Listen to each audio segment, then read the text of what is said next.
Thank you again for joining our symposium. My name is Dr. Jorge Wong. I'm with the Santa Clara County Psychological Association, a chapter of the California Psychological Association. And our symposium is called Psychologist's Impact on Public Policy and Law, Legislation, Collaboration that with Results. We're fortunate today to have California State Assemblyman, the Honorable Evan Low, who has been a good friend of psychology and also has used psychologists in his legislative process. Along with us, we felt that Zoom meetings have been quite tedious, and we definitely do not want to do it didactic. So we'll have a conversation style kind of interview and let ask Evan, Representative Lowe some questions, and he'll get to expand on it. And that'll be led by our two students who are actually going on internships in about a couple of weeks, William Chang and also Amy Zhang. And we will also be joined by Dr. Josh Heisman from the San Andreas Regional Center, who's done quite a bit of work in advocacy for the disability community in California. And as a discussant, our very illustrious Dr. Maureen O'Connor, she is the president of Palo Alto University, of which I'm also an alum. So without further ado, I would let the students join and ask questions, or if Honorable Evan Lowe would like to do an opening statement, that will also be great. So take it away. Well, wonderful. Let me just briefly just say hello to so many of you. Thank you very much for your interest in helping to serve the public and those in need. Now more than ever, we can see during this pandemic how fragile our safety net is and how much all of us are required to ensure that we have a safe society for everyone. So again, my deep appreciation to so many of you who are answering the call to service and filling in that pipeline because our society needs it now more than ever. So thank you very much for your service. Thank you, Assemblymember Lowe, again. We're honored that you are taking time out of your busy schedule today to chat with us. So given that the audience members viewing this APA recording are quite diverse and span not only California, but the US and also globally, can you briefly share with us a little bit about yourself and who you represent in the California legislature? Sure, well, let me just go back to basics then about the essentials about government, and I'm happy to talk about this, given that in a previous life, I was a political science instructor at De Anza Community College located in Silicon Valley. So I can talk about civics and government 101 all day, all night, but I would probably bore you to death. But let me just say this. Similarly, the title I hold is assembly member. I don't assemble anything, just like the supervisors, they don't supervise in that fashion. Our council members, they don't counsel in that way, but rather that is the title of a state legislator in the state of California. There are two key focuses within the legislative branch. There's that of the Senate and that of the Assembly. I am part of the lower house. I represent close to 500,000 people in Silicon Valley, representing San Jose and places like the West Valley areas of Cupertino and Campbell. We are home to Apple, Netflix, and eBay, some of the most valuable companies in the world, but also recognize this, that we also have some of the greatest areas of poverty, just given the cost of living and the challenges that are also exacerbated by some of the housing challenges. And let me just say that it's important that so many of you hold people like me accountable to best understand who we are as your elected representatives so that we're working and advocating for you each and every day. Thank you, Assemblymember Lowe. Also, given the racial injustice and discrimination that's present in current society, what roles do you see psychologists playing for the greater good in assisting legislatures and policymakers? Maybe you might be able to help make an assessment on the psyche of all of us in the legislature and the well-being or lack thereof of the 120 state legislators in the state of California. Think about this. We leave our homes throughout the entire state to go to the state capitol in Sacramento every week to do the people's work, and then we go back home to our families and to our communities. And I just would say, what motivates that of a state legislator? Why would someone, an average Californian, say, I wish to subject myself to public scrutiny for little pay, for a great amount of hours? What is it? Is it the intrinsic reason to make change, to help those in need, what is it? And therein lies the nexus to which why your profession is so important. There is no exception, by the way, to having someone from your industry and someone from your sector serving as a member of the legislature. And I'll just say, we are mostly not professional politicians. Many of them previously were doctors, teachers, lawyers, engineers, scientists, full-time moms. It's a wide mix. And so having someone with your background and expertise in the People's House would make tremendous change in the state. Thank you. Yeah, that's a great reminder. And I think all of us are on this call today because we believe in the importance of partnership and intersection of our profession as psychologists with advocacy and politics. So thank you for that reminder. So does that mean that you're going to answer the call to public service, Amy, since I get to put you on the spot? I'll think about it. And actually that's related to my next question and the last question from me today, which is, so Billy and I are still in graduate school. And so I was wondering if you had any advice specifically for us as students who are still in training to be psychologists. And what do you wish our graduate programs could teach us about, advocacy and politics while we're still in school, before we're sent off to the real world? Yeah, I think most of us think that politics is icky, that it's almost a four-letter word. You don't talk about politics at the dinner table. And for many cultures, especially mine and the Asian Pacific Islander community, you definitely don't do politics. I'm supposed to become you're doing what I was supposed to do, become a doctor, lawyer, and engineer, or a health professional of some sort. But what I think is important is that you understand the intersectionality of that of society and government with respect to the work that you do, which is to say that so many of the laws that are passed will effectuate the change that you're seeing. And again, the intersectionality. Does the issues of public safety impact the work that you do? And of course, the answer is obviously yes. When you look outside and you see the protests, does that have an impact? Does what we do in the People's House in the California State Legislature and in government have an impact on your work? Not just in public safety, but within the issue of, let's say, even the COVID pandemic and the impact that that may have associated impacts. So the work that you do is very important to not only be a paid member of the association, but being active in your local association and or society and statewide, and continually to get more members to join and add your voice, because it's about the collective voice. And so when you come to the state capitol and you say, hi, my name's Amy Zhang and I represent the California Psychological Association, and by the way, we are X amount of people strong, people will listen. And that's what's so meaningful. So I hope that you'll continually think about not as politics as a dirty word, but rather it is incumbent upon us to continually feed. Our democracy is very fragile. And if we just abdicate our responsibilities, then we'll continue to see the type of challenges that we see. So it's upon us to be the change that we want to see. Thank you for saying that, Assemblyman Lo. I think this really flows well to my question as well. With advocacy work and talks about diversity, international students or psychologists holding a non-immigrant visa are usually excluded from the conversation due to either their inability to vote, or they're discouraged from participating for fear of violating their visa status.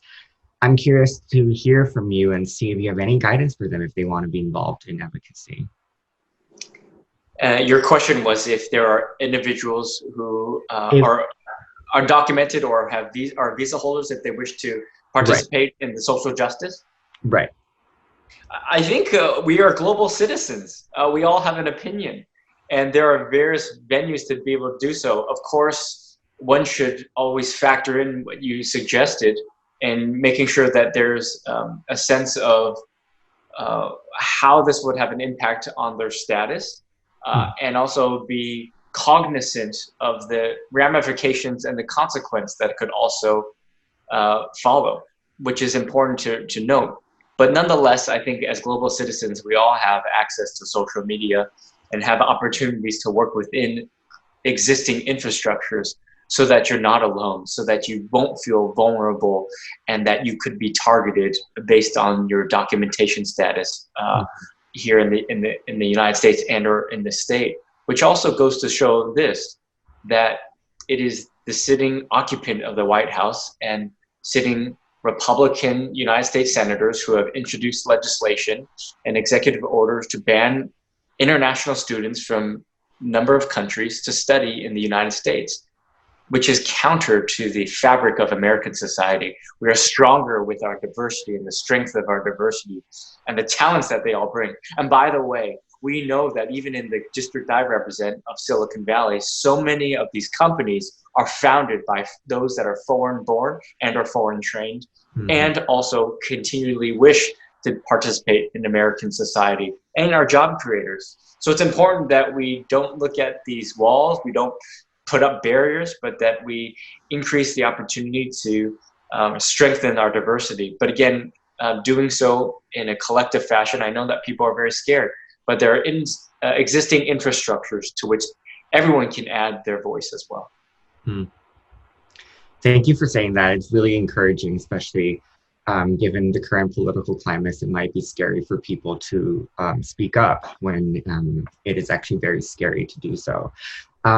Just now you mentioned that, one thing that really struck me was unity in power in numbers. And I was wondering how, if you're speaking to the audience, like how would you kind of motivate them to kind of take part in this kind of collective war towards better welfare and mental well-being for kind of the US nations and globally? I think there's a great hesitancy to engage and participate, that it is perilous, both mentally and physically, to which there could be consequence.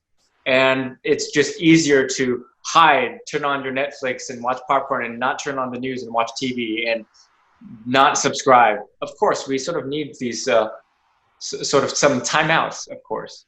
But what is also so important for us to recognize the fact of what I mentioned earlier, our democracy is so fragile. And you can see that the system, unfortunately, in some venues, the system rewards bad behavior of this type of xenophobia and fears that exist.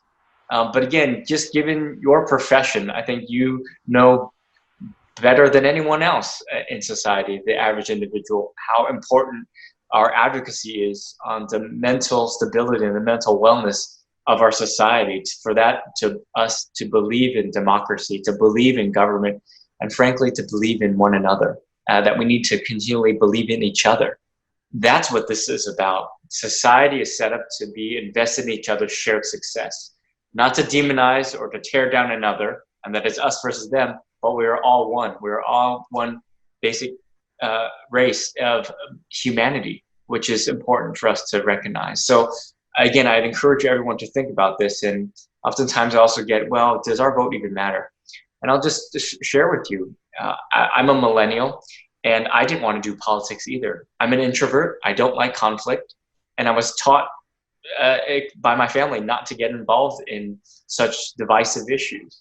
But you can also see that for you as new grads, future graduates, will you be able to obtain the California and American dream just like everyone else of previous generations?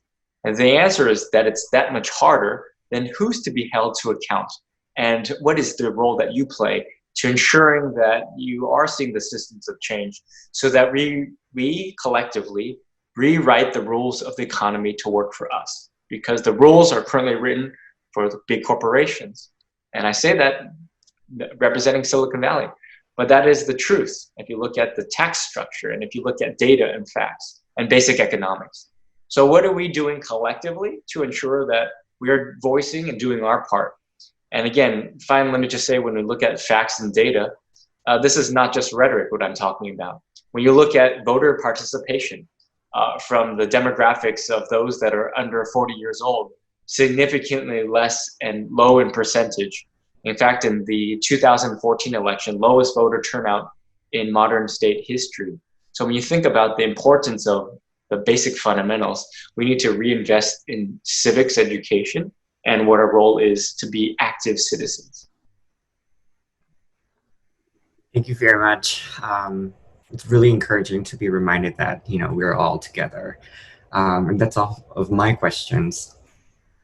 Thank you, Billy. I think I'm next. So my name is Dr. Joshua Heitzman. I'm a clinical psychologist.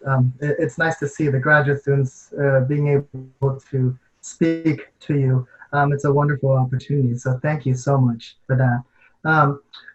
Kind of in the context of what they were talking about kind of the times.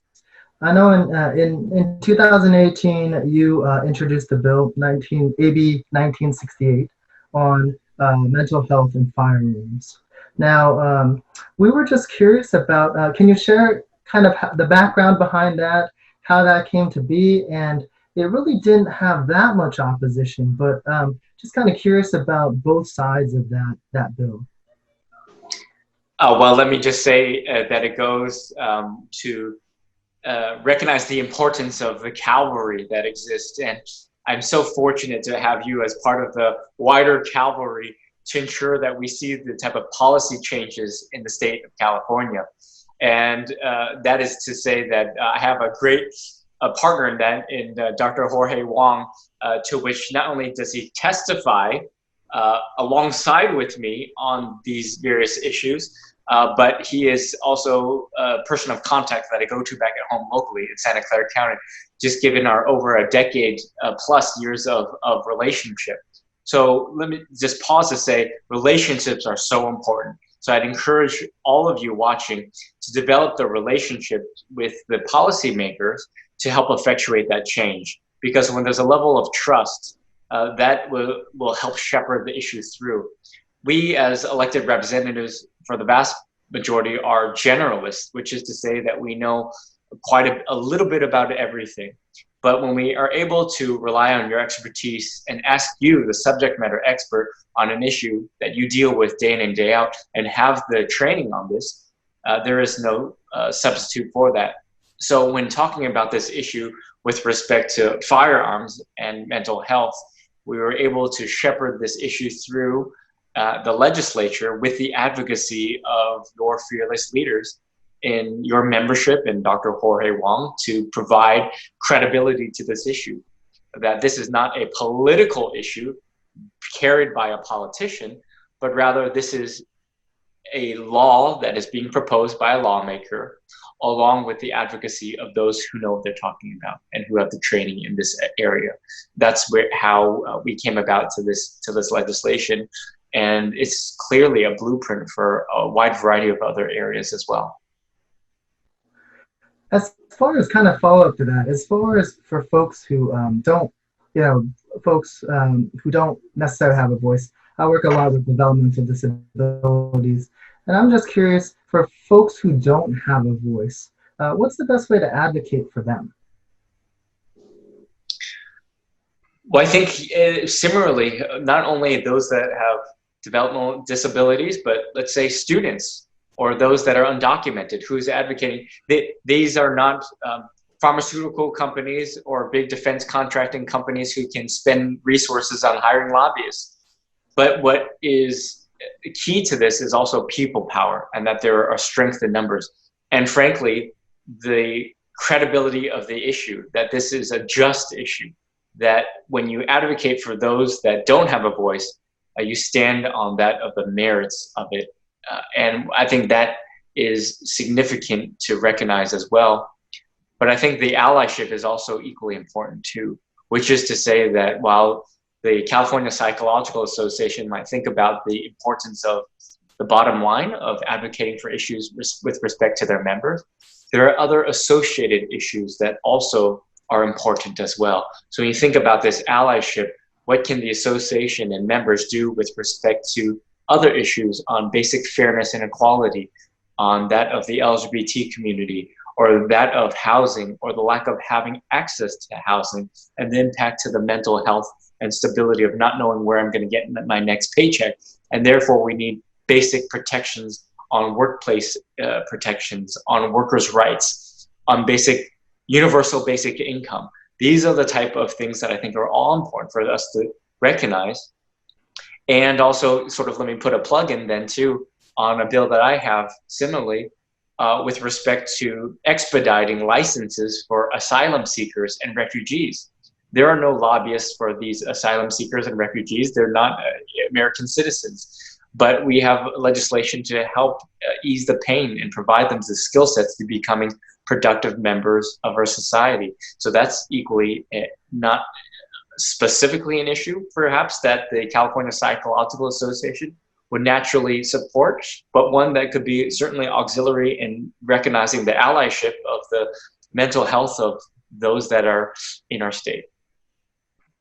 Great, thank you so much. And Assembly Low, I'm wondering, you have used psychologists to kind of help testify in some of your legislation. What do you think psychologists bring in comparison to, say, other professionals that you may have used in the past?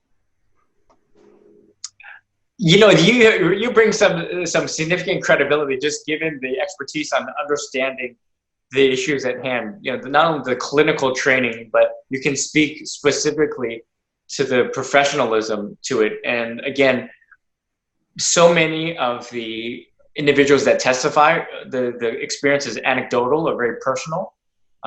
Your experience, of course, is very personal, but it also can speak to what you're seeing. And so that is what I think is very important. Again, lending the credibility to these issues, and also just given the motivations. When you think about what is the motivation of a psychologist, I mean, it's very pure, intrinsic. You're very caring. You have heart.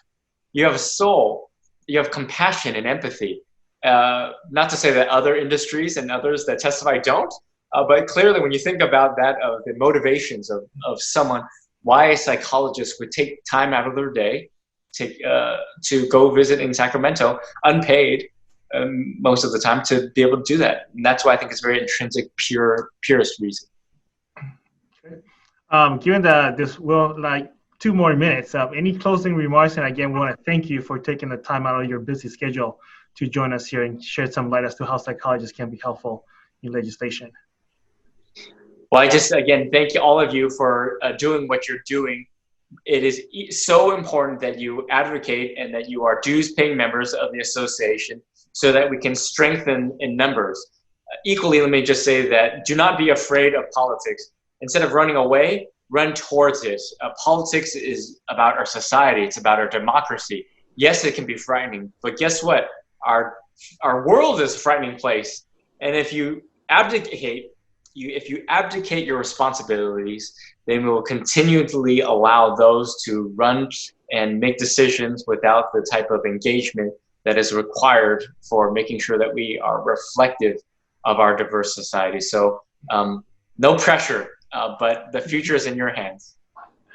Thank you again, Honorable Low. Much appreciated. We'll take your words of wisdom. So have a great day and stay safe. Thank you, everyone. Good to see you. Bye-bye. Thank you. Thank you. Thank you. Thank you.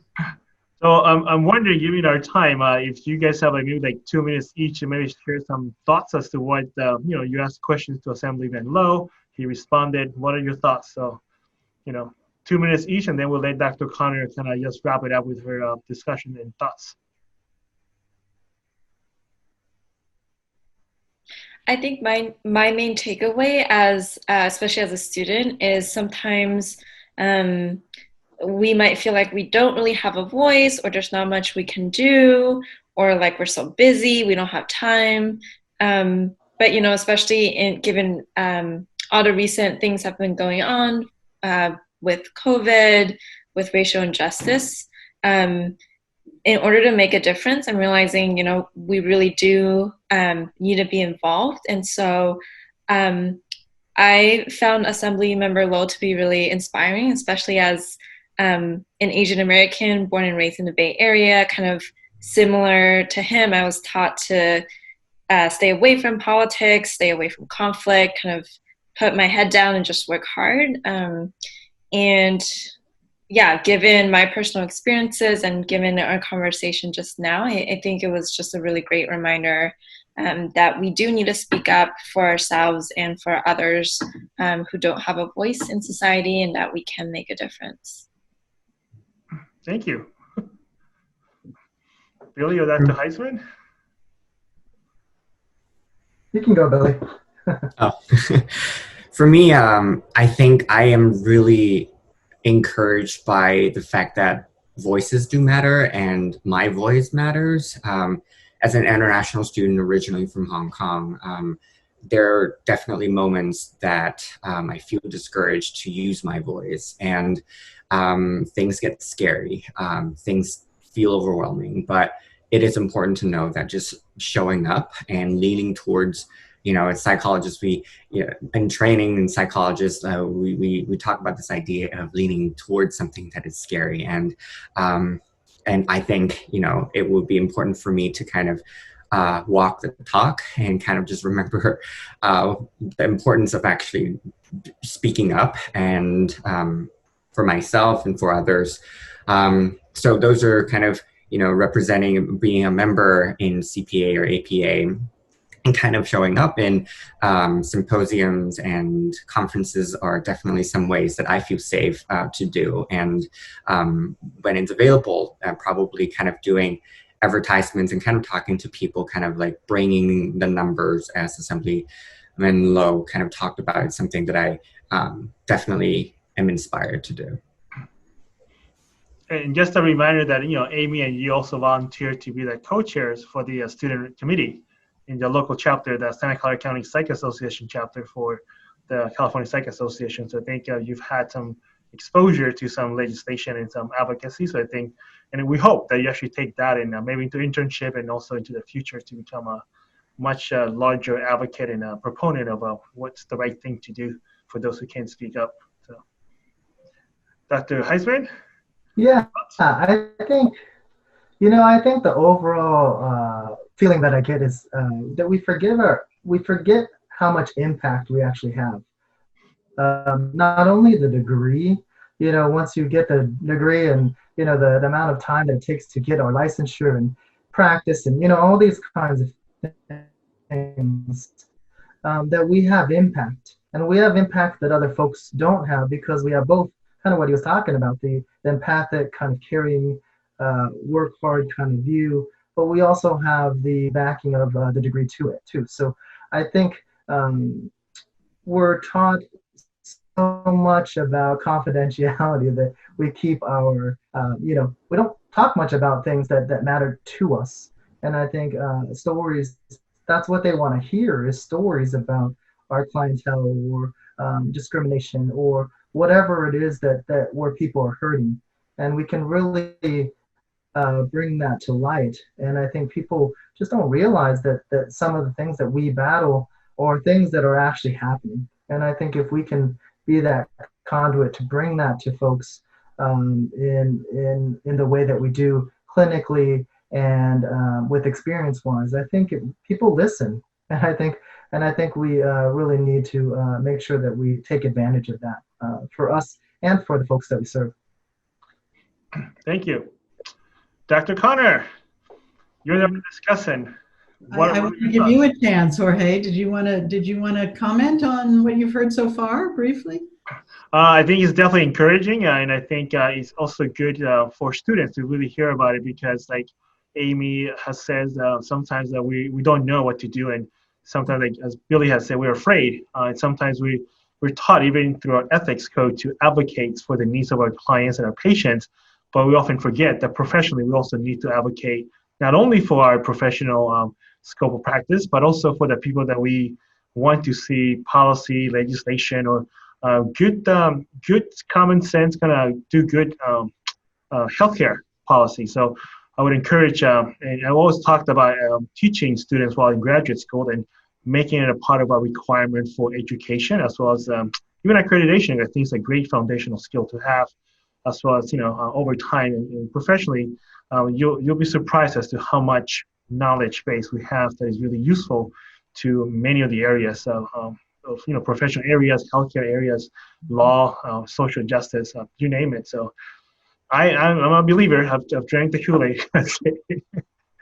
We've drunk the Kool-Aid, Jorge, you and me.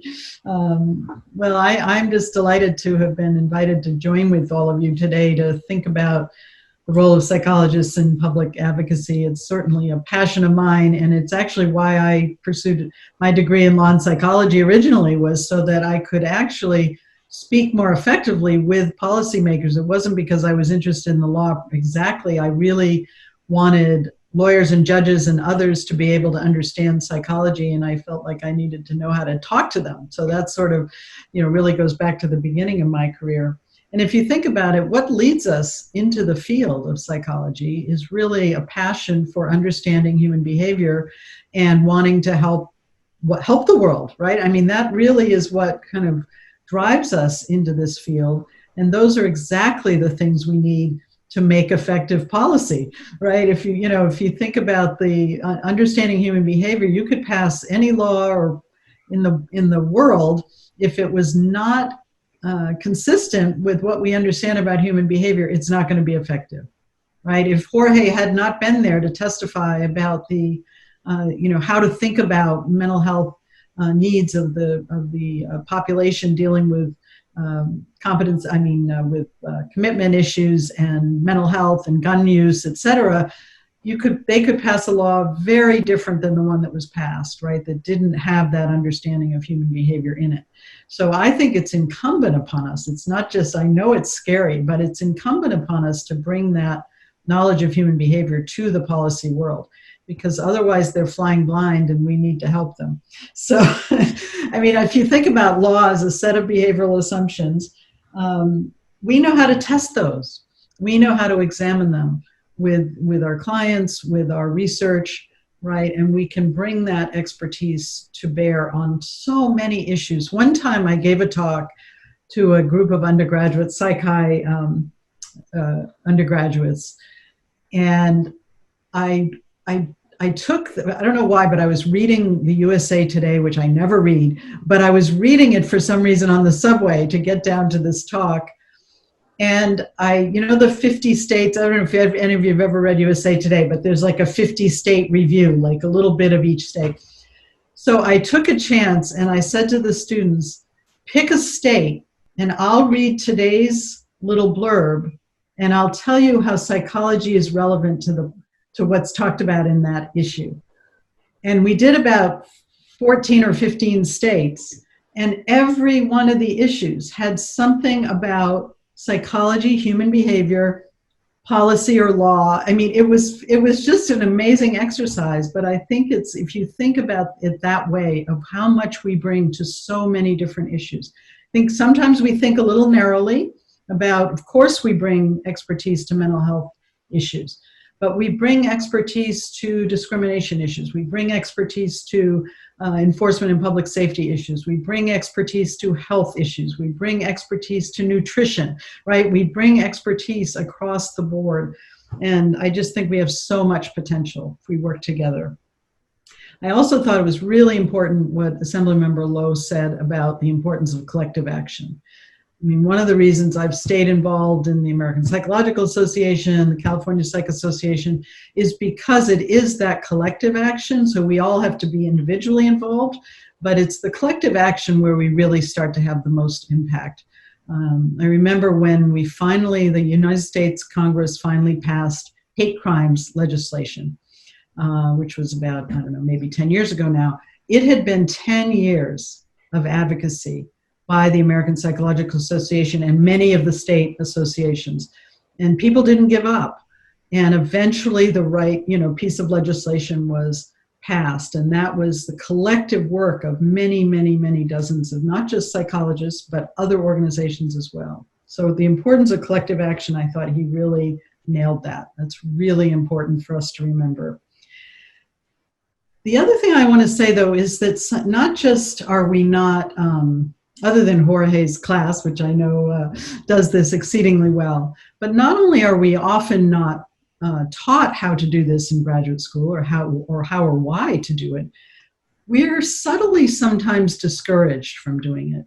I have had, when I was involved in Division 9 of APA, I've had graduate students and early faculty members say to me that they had to hide their policy work, that their policy work kind of made them seem like not real academics or not real clinicians or something. You know, it was sort of outside of what was supposed to be their identity. And, you know, I said at that time, I've said to many people, you should be told to do the policy work, not to not do it. And that's because until we get our voices into those conversations, that the policy itself is not going to be as strong. So I worry about those subtle messages that we sometimes get, not so much at Palo Alto University, but at some places where it is you sort of shy away from that advocacy work because it's not science-based or it's not empirically based. But it can, of course, be science and empirically based, including coming from the experience you have with your clients. Some of you might know the work of Dr. Michelle Fine, who's maybe listening to us today, but she was our commencement speaker last year, 2 years ago. And she said something really powerful at that commencement speech to our doctoral students, which is that the voices that you hear in your therapy rooms are not voices that are often heard in the public domain. And without violating confidentiality, of course, or individual stories, you can bring the spirit of those stories that you're hearing, the challenges that people are bringing to you, not just their own mental health challenges, but the social and contextual and political challenges that they're bringing into the room with them. And you can be a voice for those challenges. You can be the voice of the people who are bringing issues to you. So there's so many ways to bring data forward that comes from research, comes from experience, comes from your clinical practice. I do want to, though, emphasize the importance of facts and data, and I know that Jorge knows this very well. When you become involved in policy work, you really want to ground it in the best data and research that you can find, so that you're, when it's tested or when it's challenged or somebody, wants to challenge it, you have a strong basis for for what you've brought to the legislature. And I had an experience myself in the state of, when I was in graduate school, in the state of Arizona, there was a piece of legislation introduced to greatly curtail the insanity defense, and to make it very, very difficult for people with serious mental illness to be able to plead insanity in criminal context. And what I did an analysis of the legislative testimony of a number of mental health professionals who testified in the state legislature. About 90% of the testimony did not cite actual empirical data or research when it was available. And I think it would have strengthened the case that was being made if more people relied on the data that is available on some of these topics. So I really want to always encourage that where there are facts and data, it is very important to bring those forward into the public sphere. I also want to mention a couple of other things. There's legislative testimony, which is what we were really talking about today. There's, of course, expert testimony in court, right? That can sometimes also be have profound effect and beyond the individual case even. There's also amicus briefs, or people who, and I'm sure I know the California Psych Association has signed on to a number of important amicus briefs that go to court cases, either state or to the US Supreme Court, where really important issues are discussed, and the psychologists collectively can bring our knowledge to bear in another format, right, to get it in front of, in this case, the judiciary, but just as important, right, to change. Even today, there's an amicus brief being developed on this very immigration issue that is facing us immediately in higher education. So don't think there's only one way to get involved either. There's lots of ways to get involved. I think the only other thing I want to say is I would love to get your feedback as after today and as you go off into your careers, Billy and Amy especially, but also from Jorge and Joshua as well. You know, how can we infuse more of this work into the training of our graduate students? You know, how can we as a field encourage that, you know, that there's actually space in the curriculum for thinking more strategically about this work, as I think it is what ultimately is going to keep the world going in the right direction if our voices are heard in the policy arena. So always thinking about how best to do that in our training of students. You know, I think we just need to keep working on that, and please think about it as you foray into this world. Think about what you wish you knew, you know, before you made your first steps onto that legislative floor to give your testimony, and then come back and tell me how what more we should be doing in our training. So I think I'll stop there, and maybe people have comments or questions, or we can. We are definitely running close to our time, but thank you again, Maureen, for sharing. What I wanted to do, if no one has any last quick remarks, is to share the 3 slides that I had, which included people's names and contact information for anybody who will be interested in contacting us. I hope that through the editing process, there'll be more towards the front so that people would see it, as well as the contact information. So I want to share my screen real quickly. So this is the title page. And this was the affiliations, which I was able to get. And then for any of the audience individuals who want additional information on how to contact us, these will be our contact information. But just looking at the time, I think we're up. We're at 50 minutes, so we actually have 2 more minutes to go, I think. So if anybody wants to add additional comments, that would be great. Assemblymember Lowe said we need to believe in each other. And I think that includes believing in our ability to influence policy in this world. Yep. Thank you again, everybody, for taking the time and being part of this whole symposium. So thank you, Jorge, for putting it together.